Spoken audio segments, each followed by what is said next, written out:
어느 정도 예상된 반등이었죠. 또 비트코인의 경우에는 최근에 50일 이평선이 200일 이평선을 하향 돌파하는 데드크로스가 일어났죠. 데드크로스가 일어난 시점 전후로 해서 항상 최저점이 나옵니다. 작년 7월부터 한 번도 안 빠지고 매월 초에 단기적 저점이 나왔어요.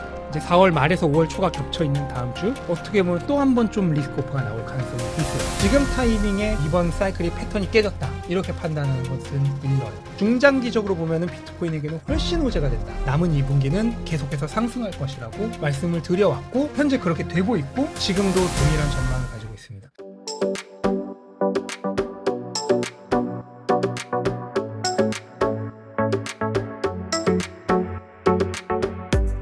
신민철 작가님 모셨습니다. 작가님 안녕하세요. 안녕하세요. 작가님 모시고 비트코인, 알트코인 이야기 나눠보도록 하겠습니다. 작가님 비트코인이 93,000달러를 돌파해서 지금 영상 찍으면서 계속 올라가고 있거든요. 네네. 아까 한 9만 불이었는데 지금 계속 저는 마지막으로 본 게 89,000 몇 달러였어요. 네. 갑자기 일단은 네. 비트코인 가격 왜 이렇게 오른 거예요? 네, 일단은 많은 분들이 오해하실 것 중에 하나가 네. 이놈이 또 가격이 오르니까 나오는구나. 아, 그렇게 오해하실 수 있는데 이 촬영 자체는 이미 한 3주 전 정도에 맞아요. 약속을 잡아놓은 거였기 때문에 오늘 가격 오르는 거 아무 상관없다는 거예요. 맞아요. 일단은 어느 정도 예상된 반등이었죠. 그래서 그거는 이제 제 채널을 구독하시는 분들에게는 제가 이미 한 몇 주 전 정도의 영상부터 계속 말씀을 드렸었는데 4월 한 달 동안 좀 바닥 다지기를 예상했었어요. 네. 하지만 바닥을 찍고 나면은 이제 제가 4월 초가 바닥이 될 가능성이 높다고 봤었는데 실제로 정확히 4월 7일 정도가 바닥이었고 그 이후에도 이렇게 뭐 급하게 오르기보다는 바닥을 다지는 기간이 될 것이다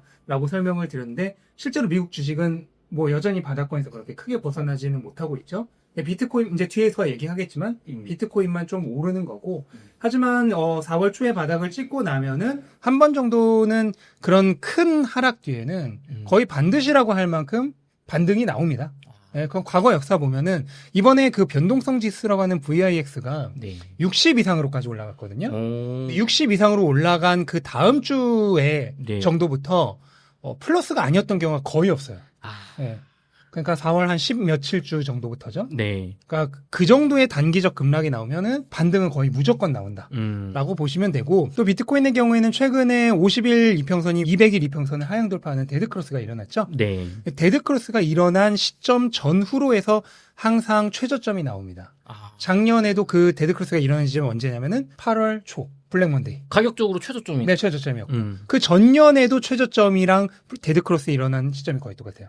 그래서 이번 사이클 들어서 데드크로스가 이번 세 번째인데 네. 세 번 다 그 데드크로스 일어난 지점이 최저점이었어요. 그리고 그 이후에 한번 반등이 꼭 있었어요. 네. 그런 것들을 모두 종합해서 봤을 때 어떻게 보면 이런 반등은 사실 예고된 것이었다. 그렇게 보시면 되죠. 실제로 작가님께서 최근에 업로드된 한 일주일 사이 영상을 보면 이 얘기를 예상을 하셨는데 아, 네, 맞아요. 결국엔 제가 시청자분들이 가장 궁금한 질문. 작가님 그럼 이대로 쭉 오면서 10만 불 돌파 가는 겁니까 이제? 그러면 저도 너무 좋을 것 같아요. 왜냐면 저는 중간에 트레이딩을 안 하기 때문에 네. 계속 오르면 저 당연히 너무 좋은데 확률적으로 보면은 한 번 정도 조정이 나올 확률이 높습니다. 네. 왜 그러냐면 방금 전에도 제가 데드크로스 말씀을 드리면서 네. 이 패턴이 나온다는 반등이 한 번 나왔다 그랬잖아요. 네. 근데 작년 이제 8월 블랙먼데이 때를 생각을 해보시면은 네. 그 반등이 나온 이후로 그대로 쭉 오른 게 아니라 한 번 정도 더 떨어져서 그 당시 이제 49,000달러가 최저점이었다 그러면 한 55,000달러? 네. 그 수준 정도까지는 한 번 더 떨어졌던 하락이 나왔었어요. 아, 맞아요. 그러니까 급하게 오른 만큼 네. 또 한 번 정도는 좀 조정이 있는 거죠. 음. 그러면 그때 어느 정도까지 반등이 나왔냐고 하면은 200일 이동평균선과 네. 20주 단순이평선과 21주 지수이평선으로 구성된 불마켓 서포트 밴드라고 하는 게 있어요. 네. 그거를 살짝 넘는 수준까지 올랐다가 한 번 조정을 받고 그 다음부터 우리가 아는 이제 10만 달러까지의 강력한 상승이 나온 거거든요. 아. 근데 지금 가격대가 어디냐 그러면 8만 달러 후반대가 200일 이평선인데 이건 이미 넘었고 네. 방금 설명드린 불마켓 서포트 밴드 상단이 한 9만 2천 달러 정도예요. 그것도 지금 살짝 돌파했어요. 그쵸. 93,500이니까요. 그런데 이게 어떤 관계를 생각하시면 되면 로켓을 쏘아 올려요. 그럼 이제 대기권을 이제 벗어나려고 하겠죠. 그쵸. 근데 여기서 힘이 좀 딸리면 어떻게 될까요? 잠깐은 벗어나지만은 아, 그쵸. 다시 끌려내려겠죠. 아. 그런 식으로 작년 같은 경우에는 조정을 한번 나왔던 거예요. 그러니까 대기권 한번 뚫었는데 불마켓 밴드까지 다 뚫었는데 네. 우리가 흔히 말하는 저항 영역이라고 하는 부분을 다 돌파한 것처럼 보였는데 그렇게 돌파하느라 매수세가 총알을 다 쓴 거예요. 그러니까 돌파한 것처럼 보이는 지점에서 다시 힘이 빠지면서 떨어졌던 거죠. 이번에도 그런 일이 충분히 저는 일어날 수 있다고 생각하고 왜냐면 항상 급등 뒤에는 또 조정이 한 번은 있는 게 인지상정이거든요. 그쵸. 그래서 기본적으로 진짜 그런 확률이 있다는 것을 전제로 한 상황에서 네. 또 한 가지 우리가 생각해 봐야 될 게 비트코인의 최근 차트 패턴의 역사입니다. 그게 뭐냐면 작년 7월부터 네. 지금까지 대략 거의 한 10개월간 네. 한 번도 안 빠지고 매월 초에 단기적 저점이 나왔어요. 한 번도 안 빠지고 7월부터. 7월부터요. 네. 월초가 저점이다. 네, 월초가 항상 그 앞뒤로 한 뭐 2, 3주 정도 봤을 때 단기적 저점. 그게 왜 그러냐면은 매 월말에 뭐가 발표되나요?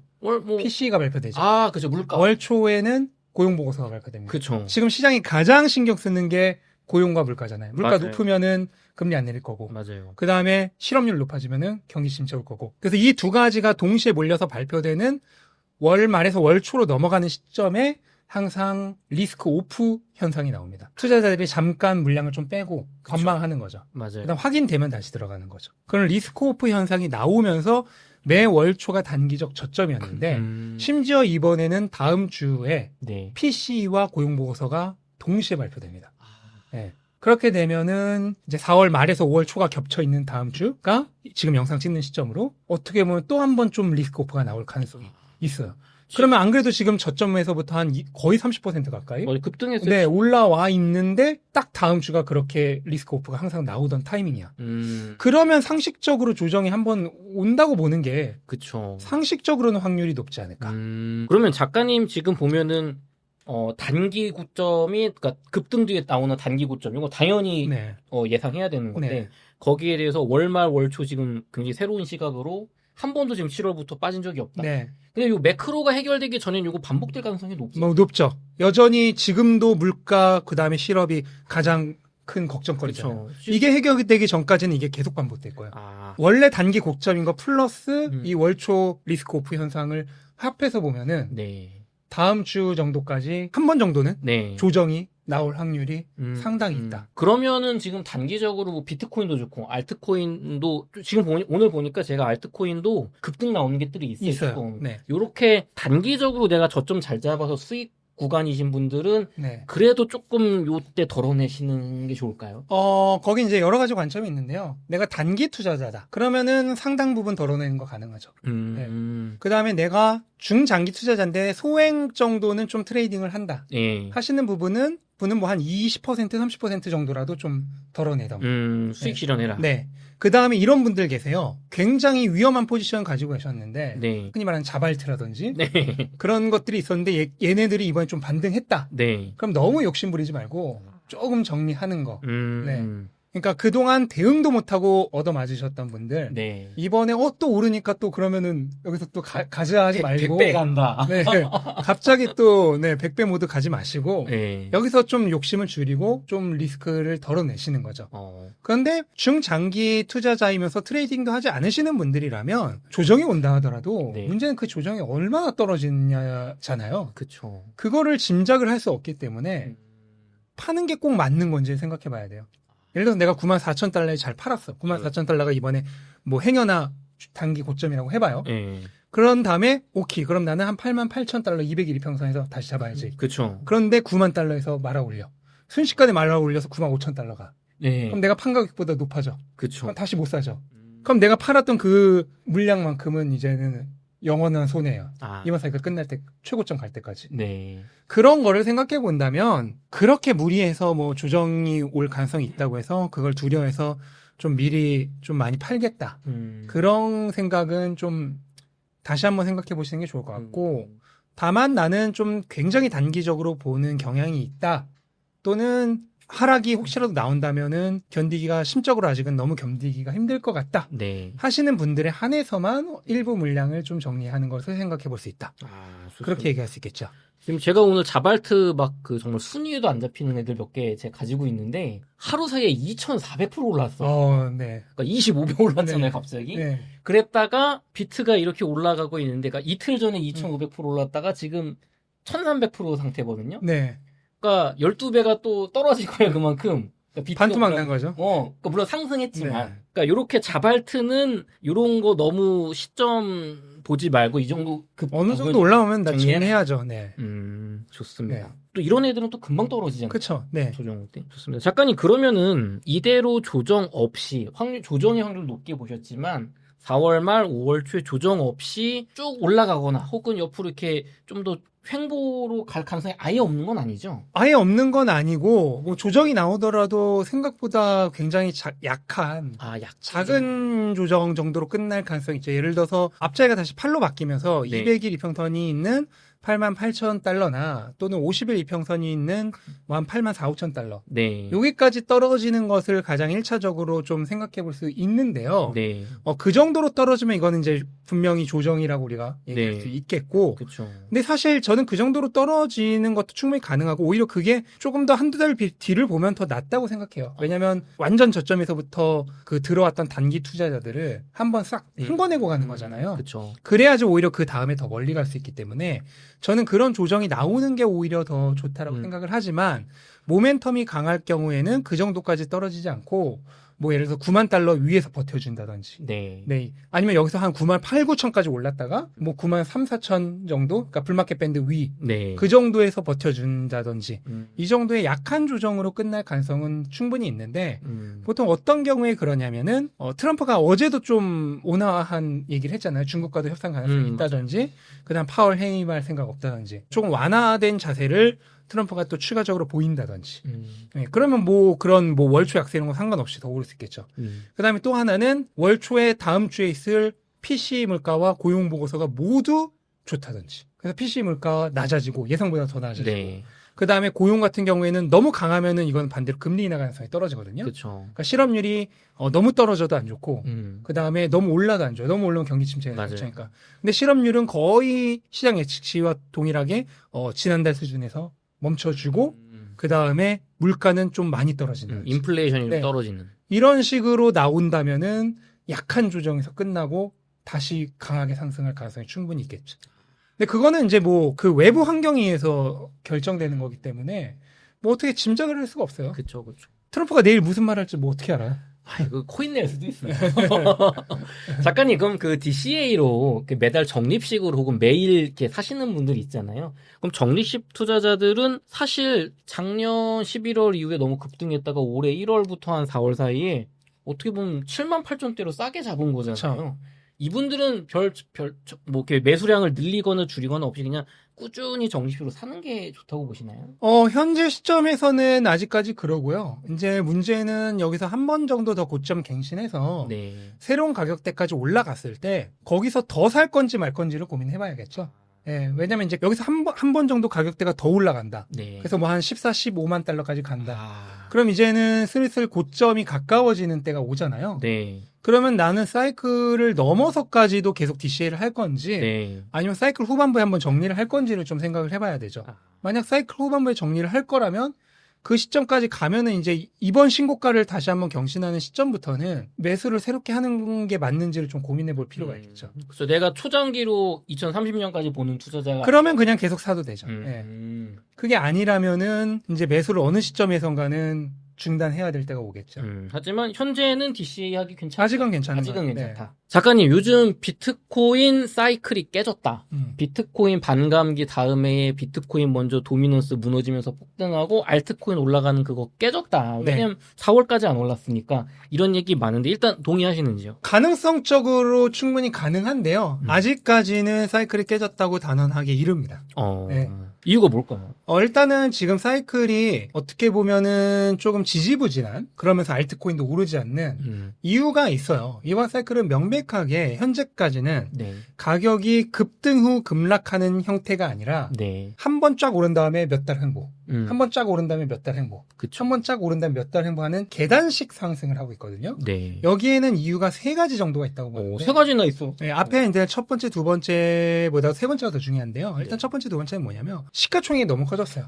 시총이 커졌다. 네, 비트코인의 시가총액이 지금 1조 한 4, 5천억 달러까지 갔잖아요. 네. 이렇게 되면은 뭐 미국 주식 중에서도 뭐 10손가락 안에 드는 기업 그쵸. 수준의 시가총액이니까 자산 규모가 커지면 커질수록 네. 무거워지죠. 몸집이 커지잖아요. 맞아요. 그렇게 무거운 자산은 급등과 급락이 나오기가 조금 어려워지겠죠. 그러면서 변동성이 줄어들면서 한 단계 한 단계 이렇게 계단 밟듯이 올라가는 그런 상승이 나오고 있다는 점이 있겠고, 두 번째로는 기관들의 진입이에요. 이번 사이클 들어서 원래 개인들의 전유물이었던 비트코인의 기관 진입률이 거의 이제 30% 육박할 정도로 올라갔거든요. 기관들이 하게 되면 어떻게 되냐면, 기관들은 개인처럼 감정에 따라 사고 팔지 않습니다. 네, 계획에 따라 사고 팔죠. 그러니까 급등과 급락이 나오기 좀 어렵죠. 그 다음에 기관들은 롱 포지션, 그러니까 매수 포지션만 잡는 게 아니라 해지로서 매도 포지션도 함께 잡죠. 예를 들어서 현물로 롱을 사고 선물 시장에서 숏을 친다든지, 이런 식으로 롱숏을 동시에 하다 보니까 급등 급락이 나오기가 좀 어려워. 위아래를 동시에 누르는 힘이 존재하니까. 그 다음에 기관들은 지나친 변동성을 싫어합니다. 근데 예를 들어서 제가 이사님한테 이거 사세요, 비트코인 사세요, 좋아서 샀는데 사자마자 30% 떨어져 봐요. 예, 바로 항이 날라오겠죠. 전화하죠. 고객들이 난리가 나겠죠. 맞아요. 그러니까 기관들의 그 매수 수요라고 하는 것은 결국은 기관의 돈이 아니라 고객의 돈이잖아요. 맞아요. 예, 그러니까 고객에게 돈으로 투자를 하는 것이기 때문에 지나친 변동성을 싫어합니다. 예, 그러한 특징들이 있다 보니까 기관들의 진입률이 높아지면서 예전처럼 큰 변동성을 가지는 상승 패턴이 아니라 한 단계 한 단계 이렇게 계단식으로 올라가는 계단형 상승 패턴을 띄게 됐다라고 보는 게 일단 두 가지 이유고요. 네. 그런데 세 번째 이유가 정말 중요합니다. 세 번째가 핵심이다. 네. 그게 뭐냐면 비트코인의 자산으로서 가지는 가치 중에 정말로 큰 것 중에 하나가 유동성 흡수자율. 그러니까 법정 화폐에 대한 해지의 역할입니다. 네. 그래서 유동성 스펀지 역할을 하는 자산이거든요. 네. 그래서 실제로 반감기 사이클이 아니라 유동성 사이클에 따라 움직인다라는 네. 말이 있을 정도로, 그리고 실제로 뭐 그 말도 어느 정도 일리가 있어요. 네.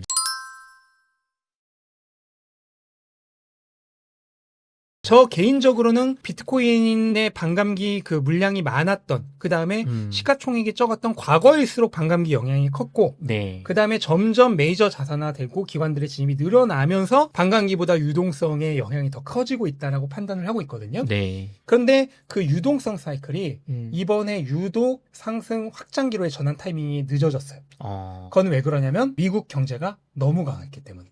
원래 제가 비트코인 슈퍼사이클 책을 쓸 때만 하더라도 네. 지금쯤이면은 이미 금리가 미국 금리가 한 2%대로 들어갔었어야 돼요. 맞아요. 네, 그리고 실제로 그 작년 정도까지만 하더라도 올해 지금쯤 됐으면은 아무리 보수적으로 보는 그 전문가들도 3% 초반대로 이렇게 생각을 했는데 지금 4% 중반대잖아요. 맞아요. 페드와치 보면은 지금 시점 한 3.75%? 네. 3.5% 이 정도 네. 맞죠, 보통. 그런데 지금 그거보다 금리가 훨씬 높단 말이에요. 그러니까 물가가 안 내리고 미국 경제가 너무 강해서 실업률이 여전히 4% 초반대고 이러다 보니까 양적 긴축을 아직도 하고 있고 금리 인하를 하지 않으면서 원래 예상했던 것보다 유동성 확장 타이밍이 훨씬, 원래는 여기서 이제 유동성 확장이 일어날 거로 봤는데 그게 이렇게 쭉 잡아 늘리듯이 더 길어진 거죠. 네. 그래서 과거 두 번의 사이클의 유동성 확장기와 비교를 해보면은 네. 유동성이 이렇게 정점을 찍고 떨어졌다가 다시 이 정점을 뛰어넘으면서 본격적인 확장기가 시작되잖아요. 네. 본격적인 확장기가 시작될 때까지의 요 기간, 이번 사이클이 한 2배 정도 길어요.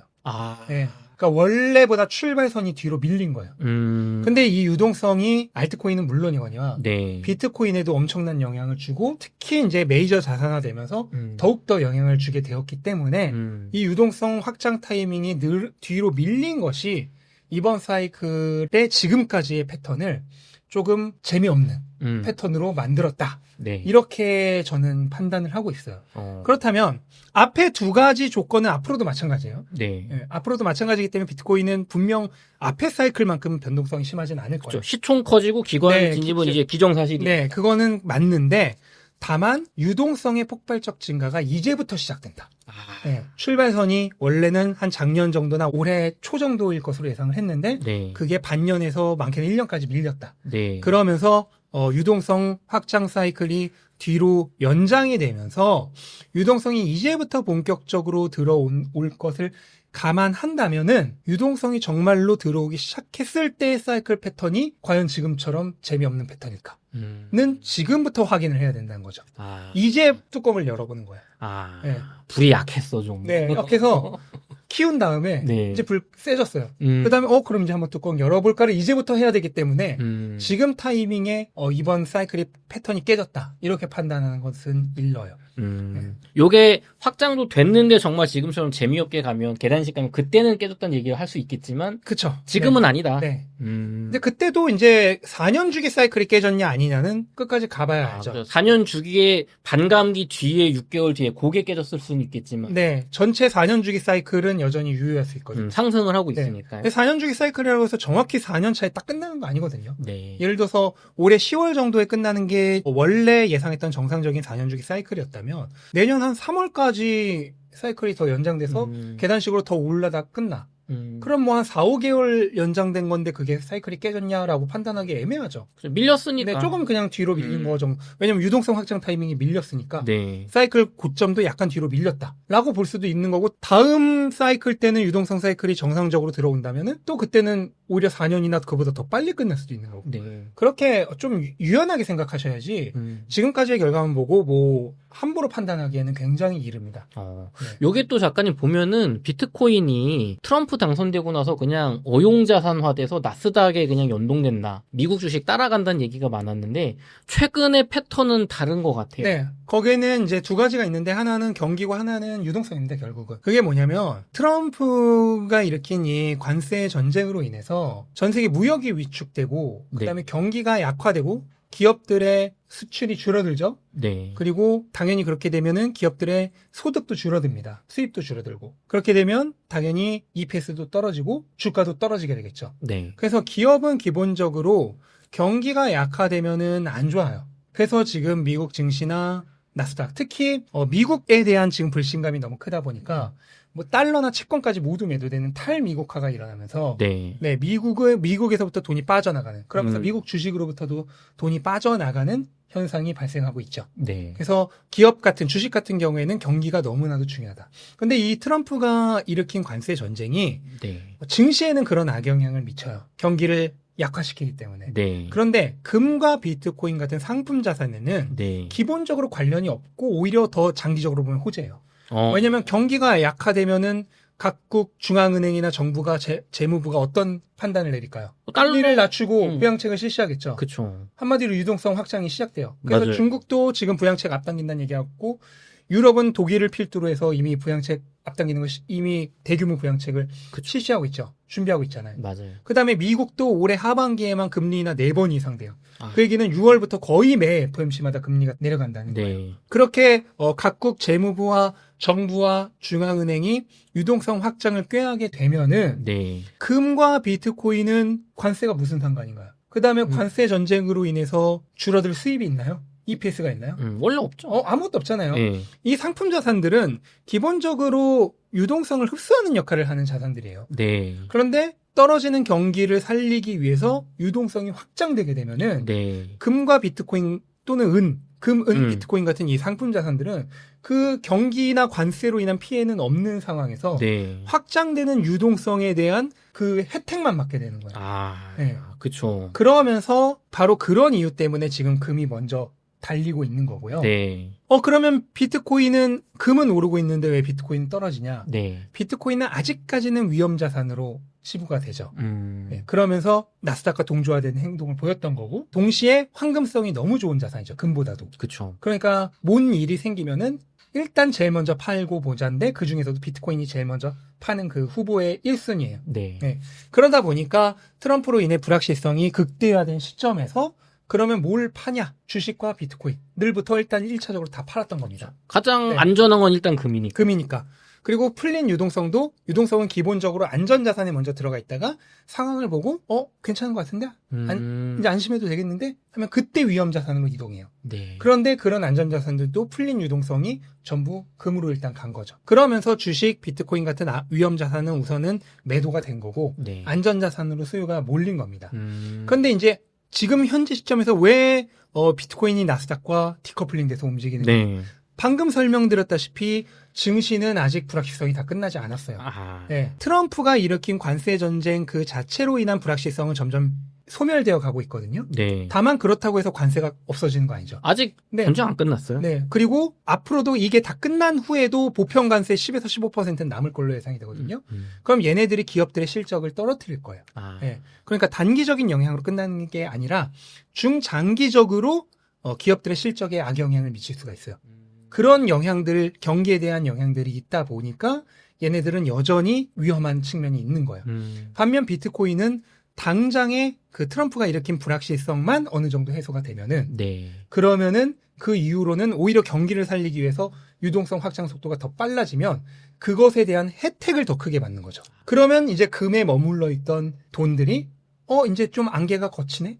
그러면 이제 비트코인으로 이동할 수 있는 거죠. 왜냐면 증시와는 다르게 경기로 인한 손해가 없고 오히려 그 경기를 살리기 위해 뿌리는 유동성에 대한 수혜만 있으니까.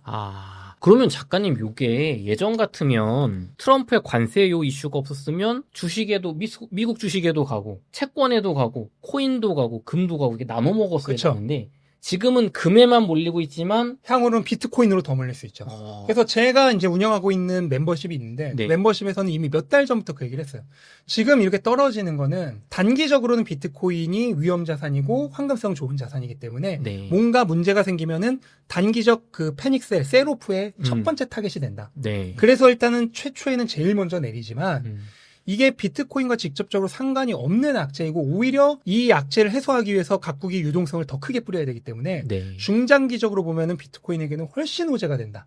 라고 하는 점을 계속 설명드렸었는데 지금 이 시점에서 나스닥과 디커플링 되면서 네. 그 흐름이 이미 나오고 있다라고 보시면 되는 거죠. 맞아요. 저도 봤는데 나스닥이랑 커플링 될 때만 해도 결국에는 비트코인은 미국 주식의 서브 자산이야. 그냥 미국 주식 나쁘면 얘도 떨어져. 그러니까 뭐 차라리 주식하고 말지. 그때는 불확실성이 너무 커서 위험 자산은 다 파는 시기였어요. 근데 이제는 관세로 인한 그 불확실성은 어느 정도 이제 거의 끝나가고 있죠. 이제 뭐가 뭔지 다 보이잖아요. 네. 그러니까 그게 끝나가고 있으니까 그러면은 그 안개는 거쳤고 안개는 거치더라도 관세는 남아있죠. 맞아요. 그러니까 주식에는 계속 압박. 근데 비트코인은 그 안개만 거치면은 이제 더 이상 팔 이유가 없는 거예요. 그런 차이가 있군요. 그래서 자산의 특성이 엄연히 다르다는 거. 실제로 우리나라도 보면 그래도 좀 안전자산이라고 생각되는 서울 강남 부동산은 급등하고 한국 주식은 좀 힘든 시기를 보내고 있잖아요. 그런 것도 약간 성격은 다르지만 비슷한 맥락이라고 볼 수 있을까요? 네. 좋습니다. 작가님 그러면은 반대로 그럼 트럼프 대통령이 요 관세 전쟁 혹은 경제 전쟁을 러우 전쟁 잘 마무리하고 요거 잘 협상해가지고 경제적 황금기를 가면 비트코인엔 좀 덜 들어가고 다시 미국 주식이 빨아가는 그런 상황은 나오지 않을까? 어느 정도 그 수혜를 나눠 갔겠지만 그 상황이 오면은 완전한 리스크 온 모드가 될 거라고 생각을 하거든요. 그러니까 최고의 리스크 온 자산 중 하나인 비트코인이 그 상황에서 뭐 더 손해를 볼 일은 없을 거다. 왜냐면 들어오는 자금 자체가 훨씬 많아질 거니까. 그 상황이 되면. 물론 나눠 갔겠지만 네. 조그만 거를 혼자 독점하던 거랑 네. 대량으로 들어오는 거를 나눠 갖는 거랑 뭐 비트코인이 꼭 손해라고 볼 수는 없는 거죠. 또 그런 시각도 있더라고요. 금 가격을 비트코인이 따라간다. 네. 맞아요. 그거는 제가 방금도 설명드렸다시피 유동성이 먼저 풀려요. 네. 근데 이번에 관세로 인한 경기 약화를 의식해서 이번에 유럽도 또 금리를 내렸고 각국 중앙은행들이 미국보다 훨씬 빠르게 금리를 내리고 있고 그다음에 유럽과 중국이 부양책을 서두르고 있어요. 네. 그러면서 실질적으로 글로벌 유동성, 글로벌 광의 통화량은 이미 전고점을 뛰어넘은 다음에 한참 위로 올라갔어요. 그 얘기는 뭐냐면 완전히 본격적인 유동성 확장 시기가 시작됐다는 거예요. 그거를 관세 전쟁이 오히려 이렇게 부채질해가지고 더 빠르게 진행시킨 거예요. 네. 네. 왜냐면 얘로 인해서 경기 약화가 예상되니까 한 발 빠르게 움직인 거죠. 네. 각국 그 중앙은행과 재무부가. 그러면서 유동성의 본격적인 확장이 시작됐어요. 이 유동성의 확장은 이 댐으로 막고 있던 물을 팍 하고 방출한 거라고 보시면 돼요. 네. 금리로 막고 있던, 네. 그 다음에 부양책 실시 안 하고 막고 있던 댐이 딱 열리면서 물이 돈이겠죠? 그쵸. 걔가 이제 쫙 방류가 된 거예요. 네. 그럼 방류가 되면 그 물은 우선 상류부터 흐르겠죠. 네. 그 상류가 어디냐면은 안전자산이에요. 그래서 약세장에서 그 강세장으로 전환될 때 미국 주식을 보면 항상 뭐부터 오르냐면 다우가 제일 먼저 전고점을 경신해요. 그 다음에 S&P가 경신해요. 그 다음에 나스닥이 경신해요. 그러니까 그걸 보더라도 안전자산, 그다음 중간급 자산, 위험자산 순으로 이렇게 돈줄이 흐르는 거죠. 그러니까 너무 상식적인 게 지금 아직 위험한 상황이야. 위험한 상황이니까 유동성을 풀겠죠. 그쵸. 위험하지 않으면 오히려 유동성을 줄이겠죠. 그럼 유동성을 풀었다는 것 자체가 이미 위험한 상황이라는 뜻이에요. 그러면 그런 불확실성이 있고 위험한 상황에서 돈이 풀리면은 그 돈이 제일 먼저 어디로 찾아 들어갈까요? 상식적으로 생각해도. 돈 벌 수 있는 것 중에 그래도 안전한 걸로. 일단 안전한 걸로 무조건 가죠. 그래서 안전자산으로 먼저 가는 거예요. 그게 금인 거고. 그래서 실제로 글로벌 유동성과 금의 가격, 그 상관관계를 보시면 거의 차이가 없어요. 돈이 풀리면 거의 바로 금값이 올라요. 아. 굳이 차이를 꼽자면 한 1, 2주 정도 지연이 있어요. 왜냐면 돈이 풀린 돈이 어쨌든 확 콸콸 쏟아져서 상류를 채우기까지는 1, 2주가 걸리는 거예요. 네. 그 정도 걸려서 금으로 먼저 가요. 그런데 그렇게 계속 상류에만 머무르는 게 아니에요. 그동안 금값이 오르죠? 그럼 비트코인 안 좋아요? 네. 불확실한 상황이니까. 불확실성은 반드시 시장이 소화를 하죠. 네. 그렇게 불확실성이 모두 해소가 되고 이제 슬슬 투자자들이 그럼 이제 리스크 오프 모드가 아니라 리스크 온 모드로 전환해 볼까 하는 타이밍에 안전자산에서 위험자산으로 돈이 이동하는 거예요. 그렇게 이동될 때 금 가격은 조정을 받기 시작하고 반대로 비트코인이 크게 올라요. 그게 과거 사이클들에서 매번 반복됐어요. 처음에 금이 먼저 오르고 유동성이 먼저 풀리고 네. 그럼 금이 먼저 올라요. 근데 아직 불확실한 상황이라서 비트코인 가격이 안 좋아요. 음. 그러다가 금이 충분히 올라서 과열됐고 네. 그 다음에 불확실성은 그동안 해소가 됐어. 그러면 얘가 안전자산, 얘는 많이 올랐잖아요. 안전자산에서 이제 가격이 떨어져 있는 위험자산으로 가볼까 하면서 이동을 해요. 그러면서 금은 조정을 받을 때 비트코인 가격은 쫙 올라요. 이번 사이클뿐만 아니라 지난 사이클들에서 매번 반복되었던 나왔던 패턴이고 이번에도 아마 똑같이 나올 거라고 생각을 해요. 이번에 금이 지금 RSI가 상대 강도 지수가 80을 넘었는데 네. 이게 딱 언제 또 80을 넘었었냐면은 작년 10월에 80을 넘었었어요. 비트코인 폭등 직전. 네. 그때 금이 2개월 이상 횡보를 했어요. 그리고 금이 2개월 횡보하는 동안 비트코인이 폭등을 했던 거예요. 그 패턴이 이번에 거의 완전히 반복될 수가 있어요. 금은 실제로 지금 금 전문가들도 단기적으로는 좀 과열이라고 너무 하거든요. 비싸다. 네. 그럼 당연한 얘기지만 조정이 나오겠죠. 네. 조정이 나올 때 그 돈이 그러면 어디로 갈까요? 그게 이제 안전자산, 위험자산으로 가는 거예요. 그러면서 비트코인 가격이 크게 상승할 수가 있다. 그래서 비트코인 가격은 글로벌 유동성보다 대략 한 10주에서 15주 정도 지연돼서 움직여요. 그러니까 돈이 먼저 풀리면 1, 2주 뒤에 금으로 가고 네. 금이 그동안 오르면서 이제 사람들이 상황을 보고 불확실성이 거친 걸 기다리는 거죠. 네. 그 시간이 10주에서 15주인 거예요. 그러다가 불확실성이 어느 정도 해소가 됐다 싶으면은 그때 과열된 안전자산에서 빠져나와서 저평가되어 있는 위험자산으로 이동하는 거죠. 작가님, 그럼 지금이 이런 모든 걸 종합해 봤을 때 유동성 폭발, 그다음에 금 안전자산의 상승, 그리고 관세 전쟁의 불확실성 해소로 봤을 때 지금 모든 패턴이 곧 비트코인의 폭등을 가리킨다라고 보시는 건가요? 네, 저는 그래서 실제로 이미 지난달부터 계속해서 5월 초 정도까지 조금 바닥을 다지고 나면은 예. 그 이후로 남은 2분기는 계속해서 상승할 것이라고 말씀을 드려왔고 뭐 현재 그렇게 되고 있고 네. 그 다음에 지금도 동일한 전망을 가지고 있습니다. 요 전망이 작년 12월 1월 초에 우리 좀 반감기 사이클의 기초 그쪽에 조금 더 비중이 있어요. 그 전망보다는 오히려 이게 더 근거가 더 있다는 생각이 제가 들거든요.